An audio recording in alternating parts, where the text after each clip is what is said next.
কচুর শাক কাটছি। দেখো আমার হাতের অবস্থা। তো আমার হাত ভীষণ চুলকাচ্ছে।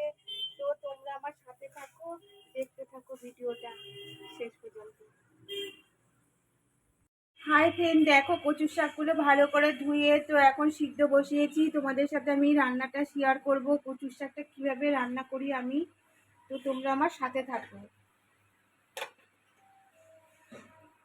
হাই ফ্রেন্ড, দেখো আমার কচুর শাকটা আমার সেদ্ধ হয়ে গেছে। এর মধ্যে আমি লবণ দিয়ে সেদ্ধ করেছি, ওই জন্য রান্নাতে খুব একটা লবণ লাগবে না। তো ফ্রেন্ড দেখো, এদিকে আমি কড়াইতে তেল বসিয়েছি, তেলটা আমার গরম হয়ে গেছে। এর মধ্যে আমি সোমবারে দেবো হলো, দেখো তেজপাতা দিলাম কিছুটা, দুটো মতন তেজপাতা দিলাম, আর দেবো অল্প করে কালো জিরে। তো কালো জিরে যদি তোমরা না দাও তো পাঁচফোড়নও দিতে পারো, ভালো হয় পাঁচফোড়ন দিলেও। তো এই দেখো আমি কালো জিরেটা দিয়ে দিচ্ছি, অল্প করেই দিলাম। এরপর আমি দেব এই যে কাঁচা লঙ্কা চিড়ে রেখেছি 7-8টা, তোমরা যেমন ঝাল খাও সেরকম দেবে। তো আমি কাঁচা লঙ্কাটাও দিয়ে দিচ্ছি তেলের মধ্যে। কাঁচা লঙ্কাটা দেওয়ার সময় খুব সাবধানে দেবে, ভীষণ ছেটে তেল। তো এবার আমি শাকটা দিয়ে দেবো, বুঝেছো? এই শাকটা দেওয়াও খুব সাবধানে, কেননা এই জল রয়েছে তো খুব ছেটে। দেখেছো ফ্রেন্ড কেমন আগুন উঠে গেছে?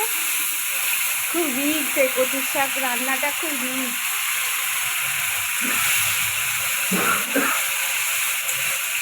আমার একটা বান্ধবী এরকম কচুর শাক রাঁধতে গিয়ে জানো ফ্রেন্ড, সে মুখ টুক পুরো পুড়ে গেছে, কতদিন ভুগেছে, কত কিছু মেখেছে, তাও মুখের কালো দাগটা এখনও আছে। তো এই কচু শাক এই জন্য রান্না করি না আমি বেশিরভাগ। তো অনেক দিন পর আমার খেতে ইচ্ছা করলো, আমার বরের খেতে ইচ্ছা করলো, তার জন্য রান্না করছি এই শাকটা। তো দেখো মাছের মাথা দিয়ে কচু শাকটা যেহেতু করব, এরকম মাছের মাথাটা আমি ভেজে রেখে দিয়েছি আগে থেকেই। তো এর মধ্যে আমি এখন দেব,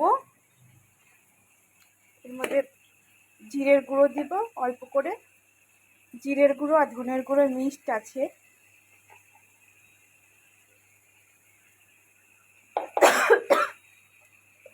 আর দেবো হলুদটা একটু বেশি করে দিতে হবে, যেহেতু আমি একটু হলুদটা বেশি খাই। রান্নাতে যদি কালার না আসে আমার ভালো লাগে না। তো হলুদটা আমি দিয়েছি দেখো। আর লবণটা তো বলেছি এর শাকের মধ্যে দিয়েছি, তাও যদি লাগে তো পরে দিয়ে নেব।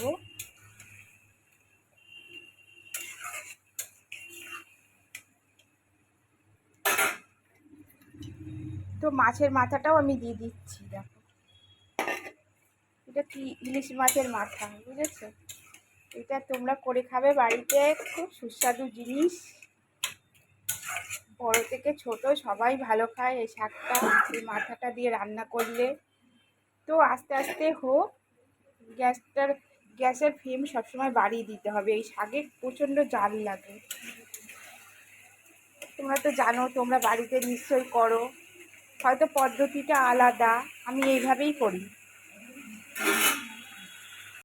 হাই ফ্রেন্ড, দেখো আমার কচু শাকটা একদম রেডি হয়ে গেছে পারফেক্টভাবে। তো তোমরাও বাড়িতে প্লিজ এরমভাবে বানিয়ে খেও। Tata, bye bye.